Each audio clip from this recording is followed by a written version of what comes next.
privilege is advantage, right? It just means that you've had a leg up in the world not because of who you are or because of even personal things that have happened to you, but because of where you're situated in social systems.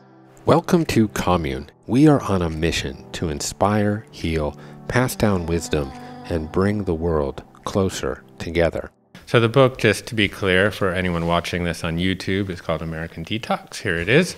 It came out last week, July 6th or 7th, or June 6th or 7th. Prince's birthday, actually. Uh-huh. Which is auspicious. It is auspicious. And it is multilinear, the nature of the book. So you are telling your personal story, your personal wellness journey, if you will, while also expounding beautifully on a social critique and balancing those two things. So your personal story, I think I'd like to just start for a moment there with what I might call was the inflection point of your life, which it was an inflection point for many people's lives. So many.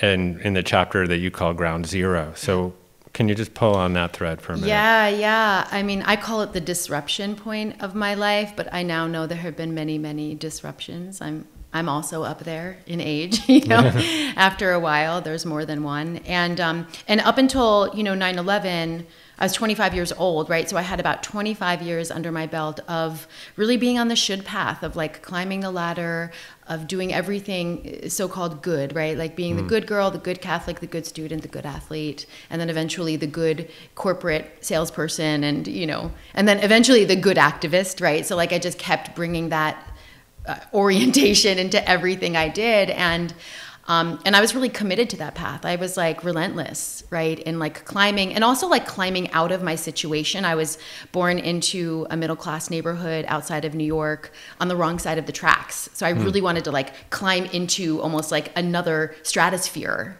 of status, right? And comfort and wealth. And so like I was very committed to that path. And 9/11 was like an enormous disruption. My stepdad was a fireman. He was in Ladder 15, which is in the South Street Seaport, and was one of the first to respond when the planes hit the towers. And from what I understand, ran up 78 flights of stairs to the floor of impact. And then obviously, saving, I'm sure, like tons and tons of people along the way. And then, of course, died when the towers came down. And so that moment destroyed everything I thought I knew about what was real and what was normal and what was expected of me and what was safe, and really challenged me to question everything. Yeah, you said the word normal in there, which is a word that you probe in the book. Yeah. And of course, now here we are trying to bookend a pandemic and quote unquote rush back into normal. So you had your life pre-9/11, right, where you were chasing the so-called American dream, the normative American dream, and then boom.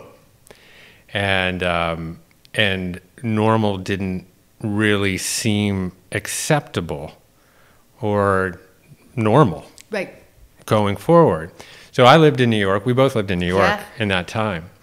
And something very abnormal actually occurred for a very short period of time. I wonder if you had this same experience that I had living in New York, which was a change in the way people treated each other because of a sense of collective grief. Now that faded, but there was this moment like on the subway platform where strangers were kind of high-fiving, where people saw their interconnectedness, which is a huge theme in the book. It's actually waking up to a consciousness of our mutual interdependence. And sometimes grief and shock can shake us into that state. Did you have a similar experience? Oh yeah, and I think the way that I wrote about it in the book is that it was also an experience of collective vulnerability. Like we were exposed, and for New Yorkers, and you know this, right? Like we thought we were invincible, like no one can touch us, right? So that was like a huge shock to the system, right? And it was shared, right? Which was like I think the impetus for what stops time, and for what disrupts like dominant culture, and yeah, I mean, my gosh, like the days after 9/11 are such a blur for me, but I remember people showing up in ways I had never, ever seen before in my life. And not just for my family, as we were still in a space of like searching and, and recovering and, trying to find answers, trying to figure out how this could have happened, but just all over New York, right? Like the bucket brigade, people making meals for one another, people just like piling onto the pile, right? Yeah. Volunteers just like stepping onto the pile to remove debris, to search for bodies. I mean, people did unimaginable things in that moment. And Rebecca Solnit, who, as you know, is an amazing writer, writes about it in this book called A Paradise Built in Hell, about how after great tragedies and moments of enormous calamity and devastation, there's often an aperture where humanity rises to the occasion, right? And people do the most amazing, profound, generous, kind, compassionate things. And I definitely remember that after 9/11. In fact, I also remember the first time I heard a cab honk.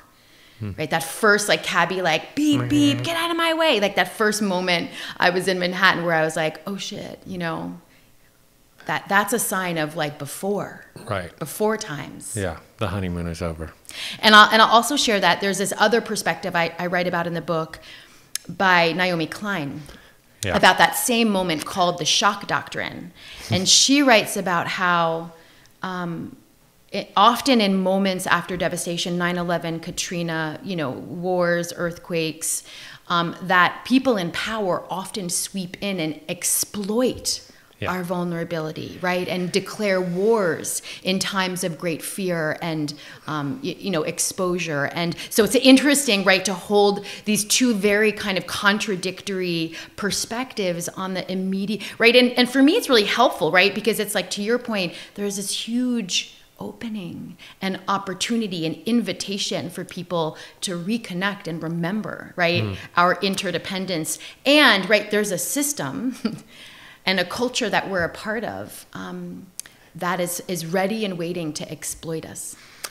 Yeah, boy, okay, so much there. So first of all, there's a beautiful passage in the book where you talk about remembering being the opposite of dismembering. So that's an Alan Watts metaphor. I don't know if that's where you got it, but he pulls on that quite brilliantly. And that we exist in this state of separateness where we're dismembered. We're literally chopped up, or we feel, as a product of direct experience, chopped up from the world, separate from nature, separate from each other, in competition with nature, in competition with each other, which that is the feeling that underscores so much of our suffering, including racial inequity. But there's this moment where we remembered, our common humanity or shared humanity, and then at the same time, as you said, there was this shock doctrine, as Naomi Klein writes about, where the powers that be swooped in to consolidate power, and after that kind of honeymoon of collective grief, of outpouring was over, there was a new paradigm that anchored, and big time, changed everything, really. Surveillance, the Patriot Act, right? War, right? Yeah, and I want you to maybe talk about that a little bit more, because for me, when I look back upon it, in reflecting on when I was reading that section in the book, I started to think about that this was the moment where patriotism was reframed to something that's nativist and xenophobic, where more nationalism, how we consider nationalism being this very nativist, very xenophobic, scapegoating the other, etc., where nationalism and patriotism actually could be something quite positive. It could be like, I'm willing to pay my taxes so there's someone that I don't even know across the country that can get a good education or that can get healthcare, or I'm willing to serve my country in this particular way because I believe in the collective greatness of it. But in this moment, the whole thing got reframed towards this America first. I mean, I want to say that I think, so yeah, right, that was a huge marker and pivot. And again, like aperture and opportunity, right, that people in power took advantage of. And that moment has happened many times in our history. And I'm even thinking about the Immigration Act of 1924, right, where Calvin Coolidge, when he signed that act, said something along the lines of, we have to make America America again, which harkens, right, to Trump's slogan. And so I feel like, because of the ground this country has been built on, right, it's a ground, in fact, of separation, right, that core wound, the idea that we could come and take someone else's land and commit genocide, right, and exploit human labor, right, for our own gain. That is a part of our bedrock in this country. And so that dismembering has happened over and over and over and over again, right? You can even look at the Civil War, right, and the aftermath of the rebound, right, after the Civil War. And so that's happened, Jim Crow, right? That's happened over and over and over again, where in a moment of vulnerability, right, there have been people in power that have made a move, right, toward sort of a supremacist, separate, nationalist, nativist way of being. So it's not. So I just want to name that it's not new. 9/11 is just like kind of the modern incarnation of what has always been. Yeah, and some people might argue that there was a similar power grab during COVID. Yeah. Kind of depending where you land on that. Well, there was certainly a parallel there ideologically, right, in the way in which COVID revealed also our deep interdependence. I mean, it was undeniable, right? You had like a virus that was being spread, and people were being impacted disproportionately, for sure. And I'm just thinking about like the force of socialization, right? And how pervasive and persistent that is, how like our minds have been wired towards individual freedom, right, above everything else, and how quick I say we because there were a lot of people, many people from a state of fear and vulnerability were to kind of like cling, right, to self-preservation and to pull themselves out of the collective and assume that they were. I mean, I know this. I realize this is arguable, but it does feel like a similar pattern. Well, it was wicked in the sense that the best thing that we could do for the collective was actually to stay away from one another for a period of time. Right. So it was very for the sake wicked of the collective. Yeah. So the irony. Yeah, and And, the sacrifice that called, I mean, so like in some ways, right, that asked us to sacrifice ourselves and things that we needed and things that gave us joy, like connection, like seeing our family, like traveling, like going to places that gave us joy. And I feel like, as a culture, we struggle with that. Like, what are the things that we are willing to risk for collective care? Yeah. Well, there has been, since the country's inception, a tug of war between the collective good and individual freedom. And can you have equality and individual freedom at the same time? So this is a very complex philosophical question. So, we had all these documents that almost read like, that the framers were smoking a freaking peace pipe, it's like the common defense, we the people, all these words, union, checks and balances, actual checks and balances in government. And at the same time that all men were created equal and endowed by their creator with certain inalienable rights, among them life, liberty, and the pursuit of happiness, which has been framed really as the accumulation of individual personal property and wealth. Mm-hmm. So you have, and obviously there's tons of hypocrisy in those early documents in terms of what the reality that existed on the ground. But just from a political theory point of view, you had this notion of like, we're all created equal, and then we all have this right to pursue happiness and property. Well, of course, only a very few people actually had those freedoms. But there is this tension between equality and the collective and communal good and communal health and the common defense with this notion of the rugged individual able to kind of flex their individual civil liberties. And we've, we've gone through, different iterations of this, where you have, the Civil War, and then you have Jim Crow on the other side of it. And then you have the New Deal and a graduated income tax and all of these other social programs. And then all of a sudden, you move into the 50s, and, you can just keep, playing this out. That's right, that cycle. So where are we now? I appreciate you holding the contradiction, because I actually think that's exactly what it is. I think the spirit of what you're naming is a contradiction, and I think you're right.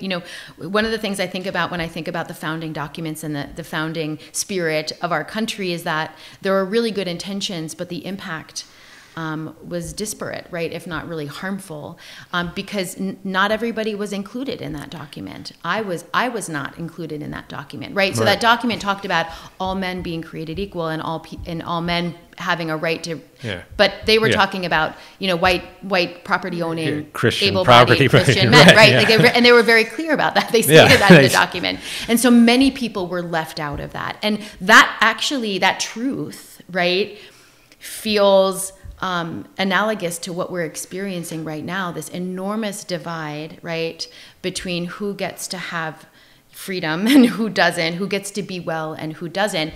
And that conundrum that you're talking about, that contradiction, it actually feels like important in the way in which it points to practice, because it's not a binary. It's not either individual freedom or collective care. Right. It's actually quite dynamic, right? And it's mutual, right? And inside of mutuality is relationship. And so it's like the kind of thing that we have to live into.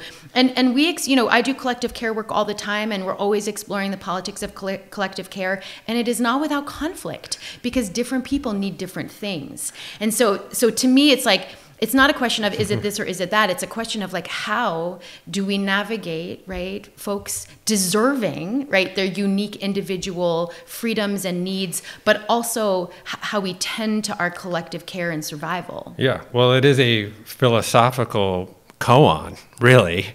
And practice, I think, right? Like, because it's not just conceptual. It's like, to me, it's like what happens when we get into like the messy middle with one another in shared space, and it's not clear. No, in fact, if you really want to pull it out, you could ground it in 20th century particle physics, which essentially says, well, matter is not even really matter, it's representational, it's energy. And if we look at matter, it's in constant dialogue and connection and communication with everything else around it.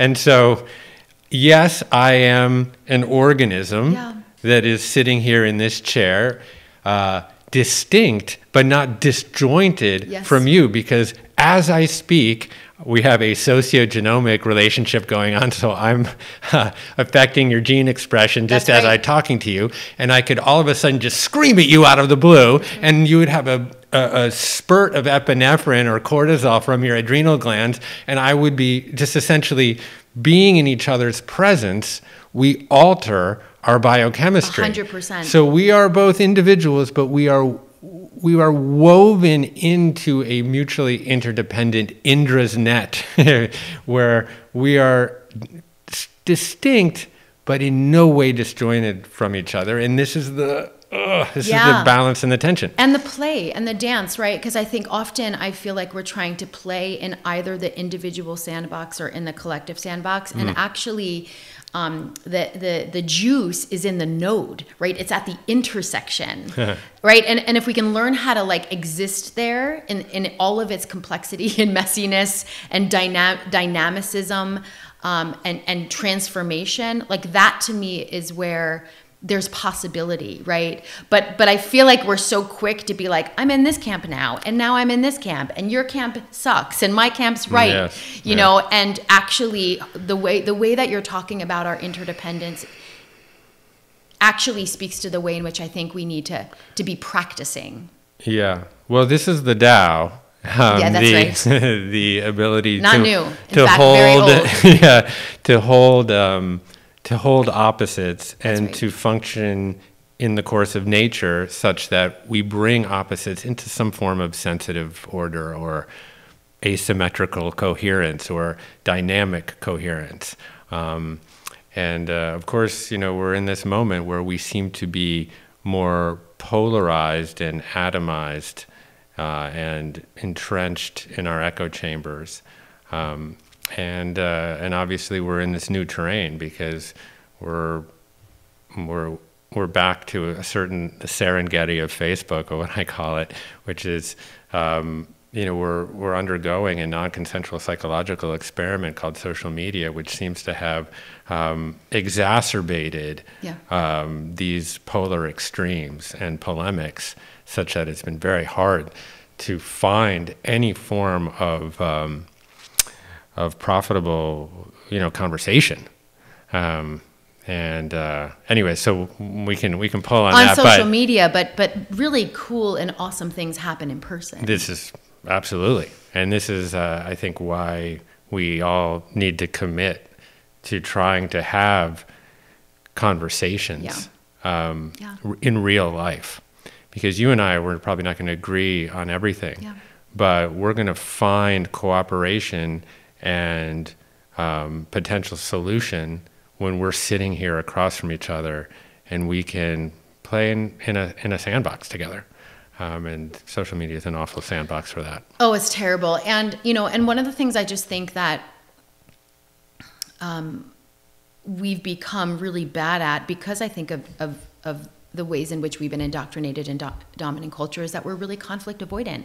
And it's almost like we've become atrophied in that arena, right? Like we don't have any muscle or skill around how to hold conflict, right? So we either want conflict-free, neutral, as if that's even possible environments, or we take to social media and we have these battles with eviscerate each other. Yeah, it's hard, right? Yeah. And in fact, the human experience is inherently conflictual, right? Like where there's tension and we're bouncing off one another and we're merging and we're separating and all the things that you were describing. And so, you know, one of the practices, I think, right, that are going to help us learn how to be together into hopefully a shared future is learning how to embrace conflict, learning how to navigate conflict, learning how to hold disagreement. And I don't mean like, can't we all just get along? I don't mean that. And I don't mean common ground. I mean like actually like being able to be witness to one another, and all of our differences and all of our disagreements and all of the ways in which we're having a very different lived experience of being alive right now. But not only have we lost that ability, but dominant culture has sort of washed it out of us, right? It either wants to divide us and keep us in like separate camps, or it wants to kind of wash everything neutral so that there's no, you know, discomfort or, you know, no, you know, rumble or, you know, and that's just not realistic, and it's not healthy. It's not actually moving us in the right direction. Yeah. I'll try to refrain from making too many vituperative comments about NPR, but NPR is like an outlet that I've loved my whole life, and I can barely listen to it right now because it is so eggshelled You know, I'm like, come on, just come and say it. Yeah. You know, there's asymmetry on the left and the right. Just say it. Yeah. You know, like, but yeah, there is a people-pleasing, cautious, yeah. And I also think, you know, I think about, you know, as an activist, right, the way in which we've become super performative. Yeah. You know, especially on social media, because social media is a stage by which we perform everything, right? Yeah. So it's like, how can we curate the perfect, most woke thing to say, right, to the world that's socially acceptable in this moment and won't get me canceled, right? Like, none of that is real, right? And it actually holds us back from having like the real conversations and showing up authentically. And so I'm 100% with you. Like, where are people saying the real thing and having the messy conversations? And what are the ways in which we're getting caught up in the perfect language or the perfect move or the, you know, the perfect performance of our wokeness or of our consciousness or of our left or our rightness? And how is that actually holding us back from the truth? Yeah. Yeah. Well, I will say you've been very brave, and I would say the tip of the spear in this regard, particularly on your own social media. Because, you know, I mean, you're in my feed, and sometimes I'm like, whoa, there she's like, man, she went for it. She really went for it. And I get scared all the time. I just want to name that. Like, sometimes it takes me like 3 hours to write a social media post, because the part of me that's been conditioned, right? The part of me that's afraid of speaking the truth, of being seen, of being called out, of people leaving me, right? Of losing belonging, you know, of being invalidated. Those are real, right? That's part of my human experience. And so I have to do a lot of like practicing. Like, when I want to say something, I just have to sort of like, you know, detox, if you will, all of that, those kind of like limiting orientation, so that I can actually say the thing that feels true for me, and also be prepared that people will disagree. Yeah.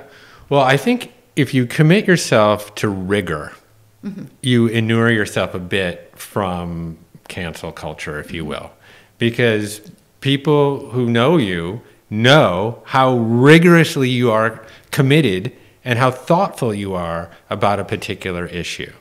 And you know, that's at least been my approach, is that I'm going to just be so thorough that you can't cancel me because I've written 20,000 words. So what are you going to do? But I think, you know, with you, you're so committed. You've been so committed for so long that nobody can question your intentions. Well, but intention's not enough, right? So like, I'm just thinking about my book writing process, and you were talking about, you know, like, I researched the hell out of this book, and I have footnotes for my footnotes, just to be clear, right? So like, and that's, some of that is shaped by perfectionism, right? It was never enough for me. I had to keep putting in more. I had to keep rewriting sections. I wrote this book during the pandemic. So like, the world was changing so quickly, right? While I was writing about it. And so I'm 100% with you. I do think we have to have a responsibility to be thorough, to do the research, to listen to the people who know, and to rigor. And I also think we have to be prepared to make mistakes. I mean, that's the other thing that, you know, I know, like, there are 96,000 opportunities in this book for me to have made a mistake. Sure.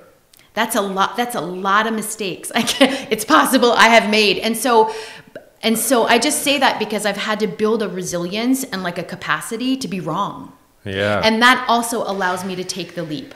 Well, there's humility required in the ability to be wrong, essentially. Actually, I'll read a bit in here because I want to go back to this post 9/11 period in your life where you were obviously in a state of significant grief, but you were right on the forefront of this next chapter of this eye-opening thing. So I'm going to read a little bit, maybe, let's see, about difficult moments and courage. So this is from page 27. But difficult moments are also an invitation to courage.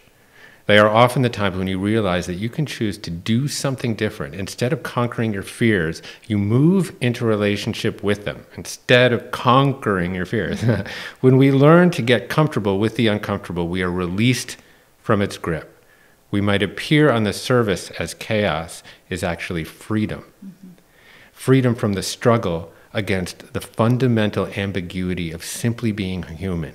The one truth, the thing we know beyond a doubt, is that nothing is fixed, and to be human is a dynamic experience that is ever changing. Permanence is a myth we buy into because we fear its opposite. The only way to get free is to let go. Mm-hmm.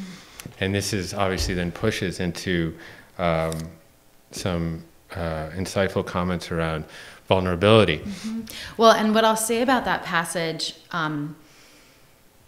is that, okay, so I remember in the aftermath of 9/11, I mean, so like I tell a story of being vulnerable and being lost, and it was unimaginable and the grief was horrific. And I was also, am I allowed to curse? Yeah, yeah.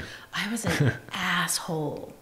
I was an asshole. Like I literally was out to fix, as if I could fix 9/11. Like I was like, I'm going to control the conditions of this moment, because I couldn't tolerate its opposite. I was like, I couldn't tolerate the idea that my life as I had known it had been lost. I couldn't tolerate the discomfort. I couldn't tolerate the pain, and I couldn't tolerate the fact that like I had no idea who I was and what my life would be now, or what our life, right, as like a city and a country would. So anyway, I just like so much of that for me was rooted in control, right? And one of the big learnings as I was kind of going through this process is that when I'm afraid, when things in my life feel out of control, where I go is I try to control them. Yeah. And that's been a pattern for me on every level, right? So I have to be really cautious, because whenever something scary happens, I like get into control mode, and I'm like, how do I control everything and everyone around me? You know, which is like, which is futile. Well, yes. I mean, and you're not alone. We created Abrahamic gods and methods of divination and every form of prophecy to address uncertainty. So that's right. Or to understand it, or to predict it, right? And I'm just thinking about how wellness feeds perfectly into that.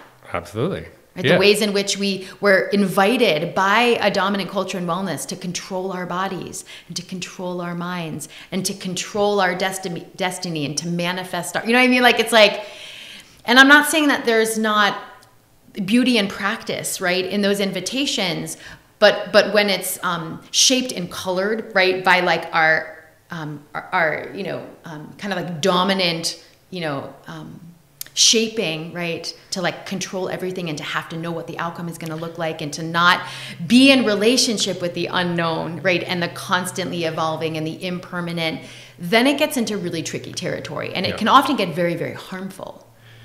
Yeah. Well, yeah, and there's all these, I mean, much of Eastern philosophical thought is based around this notion that the future is a big void out of which the only thing that has ever existed is the now, the eternal, everlasting present that spins out of sunyata, or the void of the future. And, you know, we simply just cannot know. Yeah. And becoming, as you say, comfortable in that discomfort of the uncertainty of not knowing is a spiritual practice. Oof. I mean, deeply and even existential for me, because I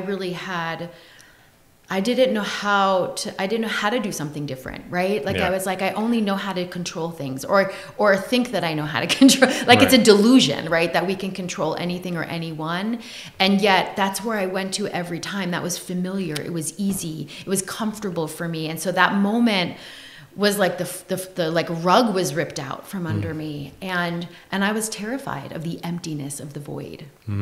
Yeah. So in your process of healing, you did discover certain modalities that are still very, very key to your life, but then had a double edge to them. So talk a little bit about kind of those kind of initial epiphanies that you had on the mat, and then where that took you. Well, so because I was, I've already shared that I was like all about controlling and like fixing the situation. I was also all about numbing. I was extremely dissociated in my body. So I was like, you know, enraged in every moment. My family, I was so hard on my family, right? Who was also hurting. But I had sort of like stepped into the authority role in my family. You know, my mom had just lost the patriarch. in our family. And so I moved in with my mom and I stepped into that space. And so I was really invested in like not feeling and not confronting what was happening, right? And not facing the reality. And I had a yoga practice at the time for all the wrong reasons. I was an athlete and I had an eating disorder. And so I was doing Bikram yoga, and it just so happened that the studio was right across from my stepdad's old firehouse on 48th and 8th. It was 54 and 4, and that used to be the firehouse that he spent most of his time before he went down to the South Street Seaport. And every time I laid down in Shavasana, I heard sirens, which it's Times Square. So like, of course, so like, I get that. Yeah. And like, there was a way in which I fell apart and felt on my mat that I couldn't access off my mat. Like it wasn't available to me. I hadn't been trained, right? I hadn't been conditioned to feel and emote, and to be vulnerable. And so I would hit my mat and I kept coming back, and I was like that girl in the corner of the room, like hysterically crying and like a mess. But I was feeling something I had never felt before. I was feeling really close to my stepdad, which felt really special to me. And while I didn't have words for it at the time, I knew there was something to what I was doing. I knew something was happening to me. Yeah. And so that was sort of the impetus. That was the thing that got me to go like, I want more of that. I don't know what it is, but I want to feel, right? I want to feel, I want to grieve. I want to feel close to my stepdad. I want, so that is actually what kind of got me on the path. And it wasn't like an epiphany. It wasn't like an enlightened moment. Right. It was like a messy unraveling, but it was like a seed, of something. I was like, oh, that feels different than what I've ever felt before. And that's actually what got me started. Yeah. And asana, or physical practice, is a precursor, is an antecedent to psychological opening. I mean, in many cases, it was really just the setup for meditation, pre-Western commodification of it. But clearly, like this is a pattern that I think, again, you're not alone here, where you finish your practice, you go into Shavasana, and the floodgates open. Completely. And this goes back to what you were saying about dismemberment, how dominant culture and society and the structures and just the way in which I was raised and conditioned, I was raised Catholic, it encouraged me to be disembodied, right? To not feel, right? To not be, don't be an emotional woman, right? Like all these messages I got, don't be vulnerable, don't ask for help, don't need help, it's weak, right? So all that cultural conditioning kind of shaped me to be like Teflon, you know what I mean? And to want to, control and fix everything. And that my time on them, it was like a remembering, literally like, oh, I'm human, I'm vulnerable, I get to hurt, I get to feel. And it was scary, but it was also like, it was profound. Yeah. Well, this is a little bit of a tangent, but I love tangents. There's a just wonderful art form in Japanese aesthetics called kintsugi art, which is essentially the demolition of ceramics, of like a tea kettle or a teapot or whatever, and then the reassembling or reconstituting of it with molten gold. Yep. And so sometimes you see these ceramics and they're absolutely marvelously beautiful and rendered, and they're pulled together by these veins of gold that are referred to as precious scars. And it's just like so beautiful. It's stunning. And the metaphor there, of course, is there is beauty in life falling apart. Yeah. And then on the other side, reconstituting it, remembering it. And, so many religious texts, when they talk about a connection with God, it's always the memory of God. Yeah. And so there is this notion in remembering that I think is very poignant. Well, and it points also to what you were talking about the cracks. It points also to, well, of course, there's like lots of beautiful poetry about how cracks let the light in, but it's also making me think about what you were saying before about the many ruptures, right? The places of brokenness, the places where we become dismembered, the places where as individuals we become... We feel separate, or the ruptures in, right? Yeah. And how it's in the place of the rupture that the gold is at, right? That like the juice, the beauty, right, is in the rupture, literally. Well, it's like the biodiversity in the forest is most abundant where like the forest meets the pasture, or the sea meets the seaside, right? The seams, I love that so much. Yeah, so that cool. that was literally, and I often say like I was falling apart and falling back together again. Yeah. And so that sort of got me really curious. And I didn't have like an idea, I didn't have words to what was happening, but I did that thing where like I was like, I want more of this feeling, and I quit my job and moved across the country, came to San Francisco, right, and just hook, line, and sinker fell into the wellness world in all of the ways. Okay, so then I think that brings us to a good point here. So, because for all of the wonders that the modality of yoga and meditation was offering you, you also discovered the darker side of the commodification of that world, and the I would say unequal access to of that's associated with that world. So there's that I want you to pull on. Yeah. And I think also just because we have such a long entrenched relationship with Sean Korn. Yeah. Her role in that.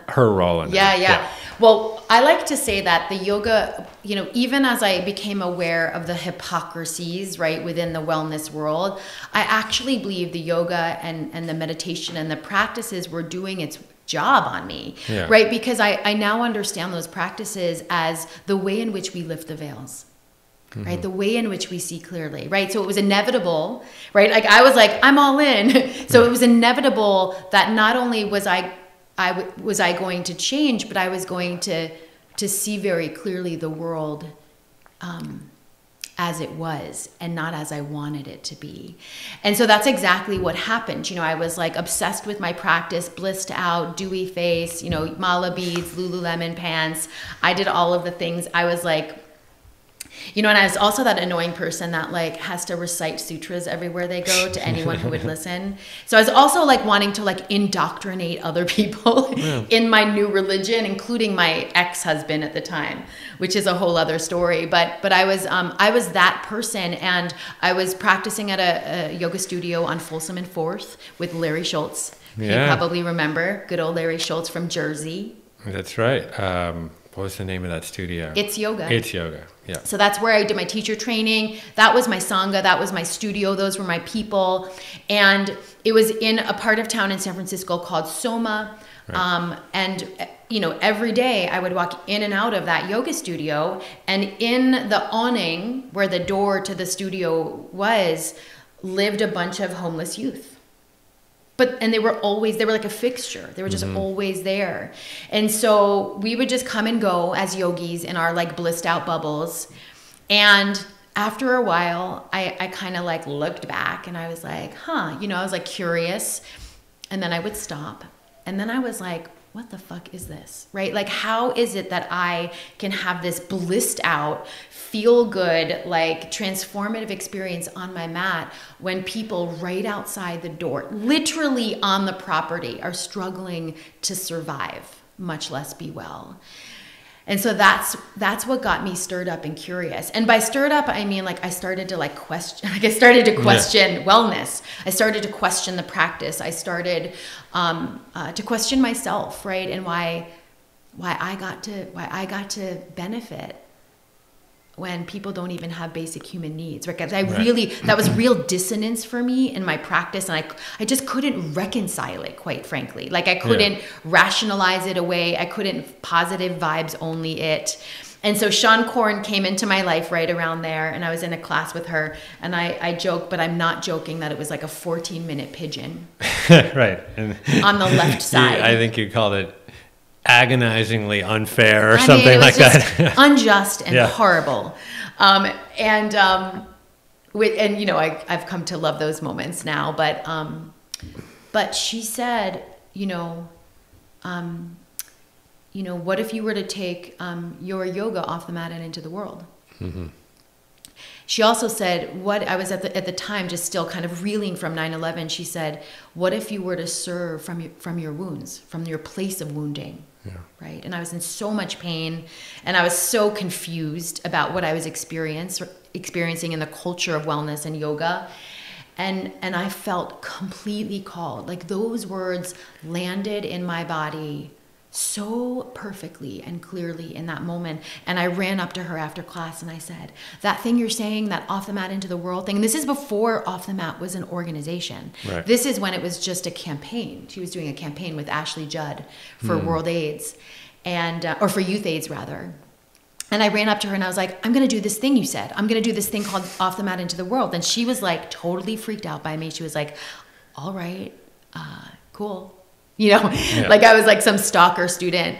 And I did. I actually started like a small group in San Francisco with a bunch of other yoga teachers, and we would meet up at Samovar Tea House, and we would talk about how to take our yoga off the mat in the world and what were the issues locally that we could start to organize around and respond to. So I just got like, I was so, I can't even believe I did that actually, but I just felt super called to start doing that. And long story short, a couple years later, Off the Mat into the World became an actual nonprofit. And I found out about it from a friend of mine, and I was like, how could they not have invited me? And like, so that's like, right. That's the beginning of our story. Like, and I went in on that. I'm like, wait a minute, how could they have done, but it was like, but it was true calling. Like that was one of the moments in my life where I was like the download came into my body,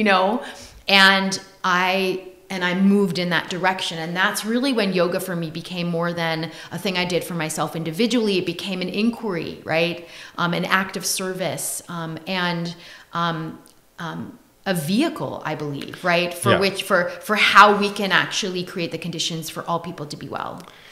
Right. So there is, of course, as one begins to really deepen one's practice and excavate the true meanings of yoga, to yoke, union, the realization of the non-self, samadhi, the realization of impermanence, this understanding or grokking of the world as mutually interdependent and interconnected, as living as part of Indra's net, all of our dependent origination, pratitya, mutapatata, like all these ideas.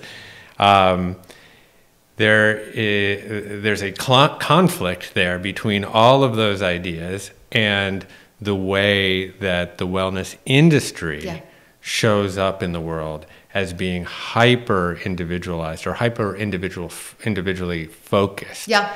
So can you pull a little bit on the cleavage there? Well, and I appreciate, right, also the reverence to the actual teachings and the actual wisdom, which actually speaks to all the things I write about in this book, even like the Maya and the illusion and the delusion that holds us back from the truth, the kleshas, which translate to literally the poisons, right, that we take in, the samskaras, the imprints, right, of our personal and collective wounds. And so yes to all of that, and the way in which the Western modern, wellness industry or culture has evolved, has been shaped and informed by the larger dominant culture, right? And there are many parts of that, right, that you can dissect, and I call them in the book myths, right? But the way that they manifest is the way that, many of the practices that we know as wellness now have origins in indigenous and Southeast Asian medicine, right? And how many of us are are working with those medicines without permission, right? How they've been appropriated, how they're a part of our history of colonization, right? And imperialism. Even the story of how Indra Devi, right, came over and brought modern yoga to the US happened after the Immigration Act of 1924, which precluded people, right, from Southeast Asia from coming, right? So politics was deeply embedded in how yoga came west, and also how we understand yoga, right? Because Indra Devi became the face of yoga, especially in LA, right here where we are, right, among the Hollywood types who were looking to who were seeking the, so-called exotic, Totally. Well, Yogananda came too. Yeah. So and Vivekananda even before Yogananda. That's right. I think you talk about when I think there was 1893 to the International Congress in Chicago. Which is like my favorite, that is my favorite origin story, because, there's so much talk often in wellness and yoga about how yoga is not political, and Vivekananda actually came over within a deeply political context. He came over to speak out at the Parliament of Religions about imperialism and colonization in India. And Yogananda came in, I believe, 1910, under very similar auspices, actually, to Boston at a similar kind of gathering. Congressional gathering, and proposed a very new vision for yoga as being inclusive of Western philosophy and of Christianity, and they put Jesus right there up on the dais next to Babaji and his gurus, and formed obviously the Self-Realization Fellowship here in Los Angeles, but also just a vision of yoga in the West as something that stood for unity among nations, something that was actually very, very political. But of course, and so on some level we have to acknowledge that, Vivekananda and Yogananda, and even later, Pattabhi Jois, these people came from India to the United States because they saw an opportunity in the West to spread these ideas in a way that they felt that could ameliorate the human condition. So it wasn't all just us kind of expropriating, and just to make it even messier, one of the things I learned in the research was that Krishnamacharya was actually sponsored by the Indian government, right? And at the time, it was a very nationalistic Indian government, and they they invited Krishnamacharya to create a new system of yoga that was more Western friendly, in fact. Right. And that pulled from calisthenics and there was an intention to export yoga to the West, right? So I just want to hold that, it's not a clean, it's not like bad person, good person. It's not one way, or it's a very complex history on both sides of the issue. And as a white woman in wellness, right, it feels really important. And also the way in which wellness has become really dominant, right, in the West. It does feel really important to acknowledge, right, the history of how it got here and how it was adapted and who adapted it. And then you to your point, right, that's not the only myth, right? There's also the way in which wellness practices have been commodified, right? And many people have made lots of money, right, off of medicine that is actually not theirs, right?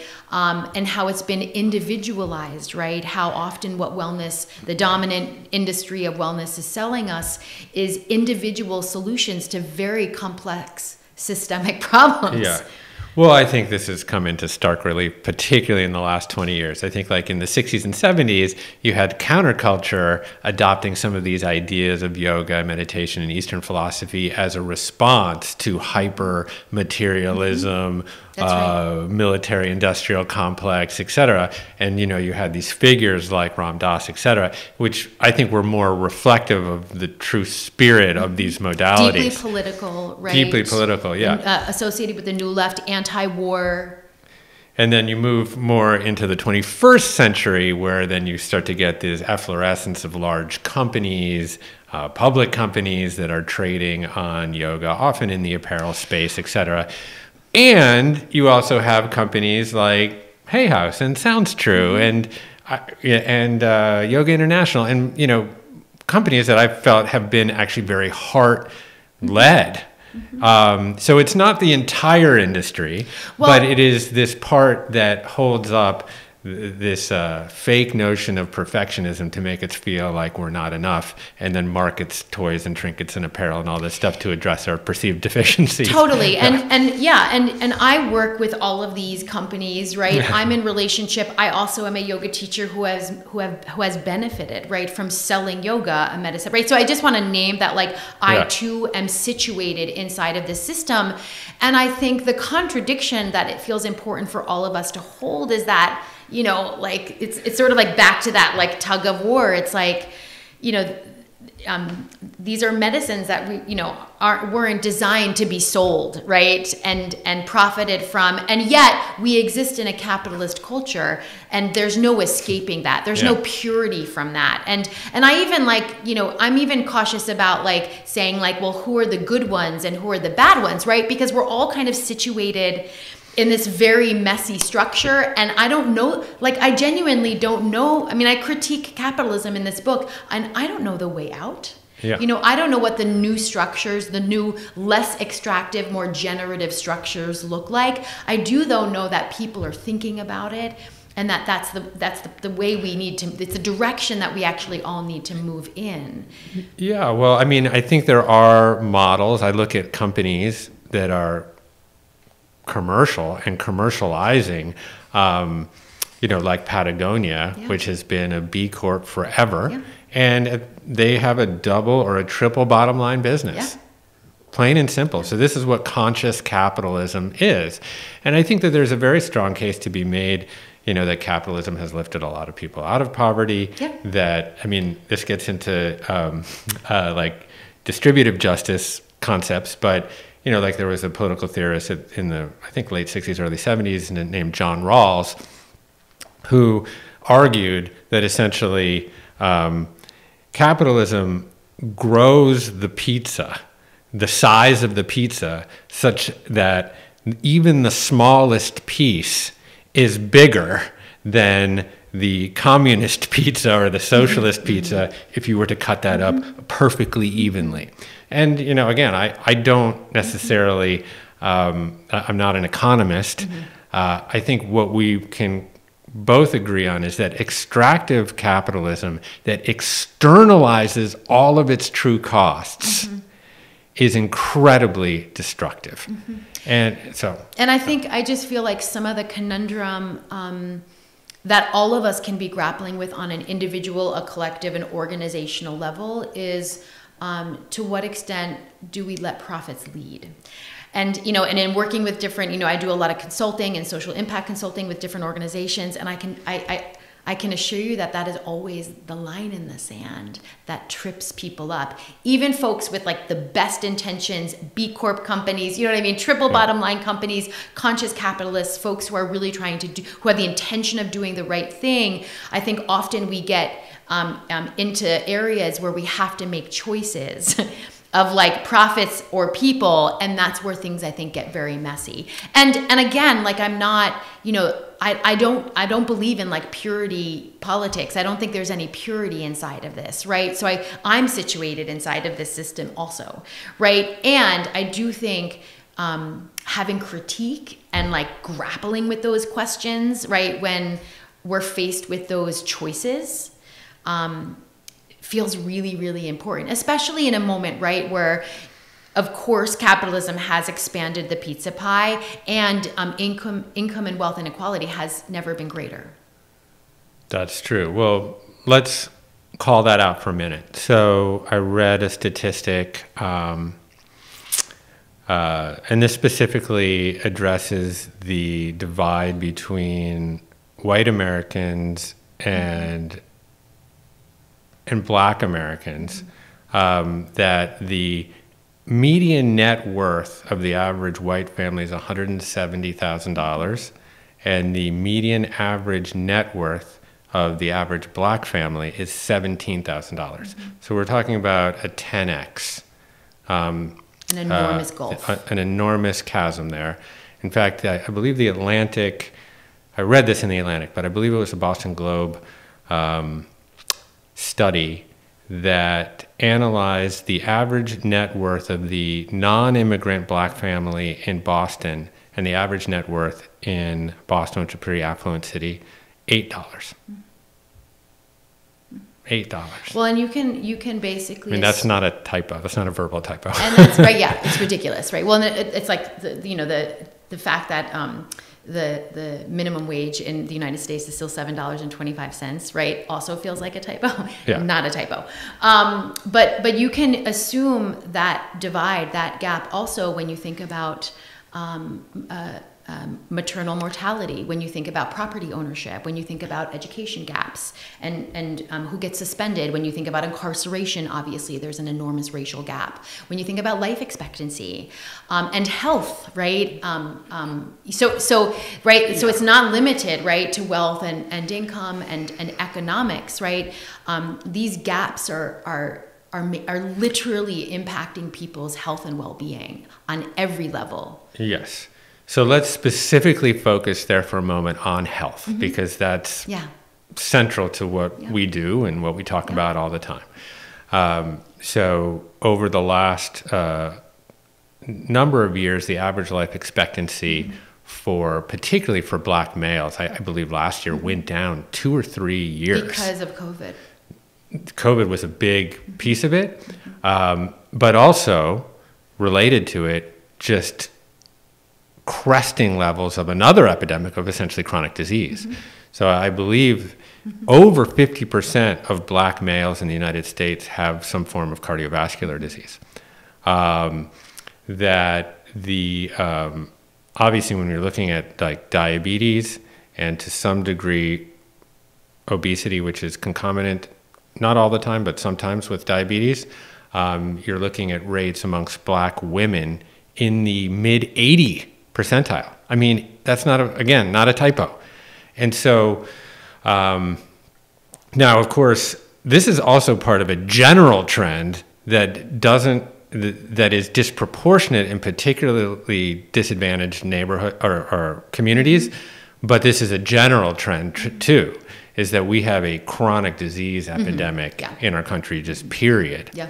But of course, you can quite easily begin to understand and deconstruct the ground conditions for why this exists in particular communities. For generations, African Americans in this country were unable to generate intergenerational wealth because most wealth is actually held in property equity. So about 2/3 of people's overall wealth is in property equity. Well, if you lived in a red line district, that's right, you didn't get a loan. That's right. Banks would not underwrite real estate. And so, for generations over generations, there was no ability to generate that kind of wealth. And so, well, what does that mean? So that means you're in a rental situation where you're month to month, you're in a multi-generational house with eviction. All of these, you're in most likely a lot of high density population neighborhoods, which more vulnerable to environmental degradation. Yeah, all of these issues. Less resourced, less access to health care. And because education and public schools are tied to property value, right, you can assume then the schools in that neighborhood are not well resourced. So you've got that, those are the ground conditions. And then what do you eat? Well, what is available for you to put in your body and essentially metabolize food to create energy? So in most of these neighborhoods, in dense urban neighborhoods, and in rural neighborhoods too, what you get are what we know as food deserts, whereas essentially you can only avail yourself of convenience store food, processed food, refined sugars, refined grains, and we know what the downstream impacts are of that kind of diet. It's chronic disease, it's dysbiosis of the gut, it's chronic inflammation, it's diabetes, it's neurodegenerative disease, it's cardiovascular disease, it's cancer. So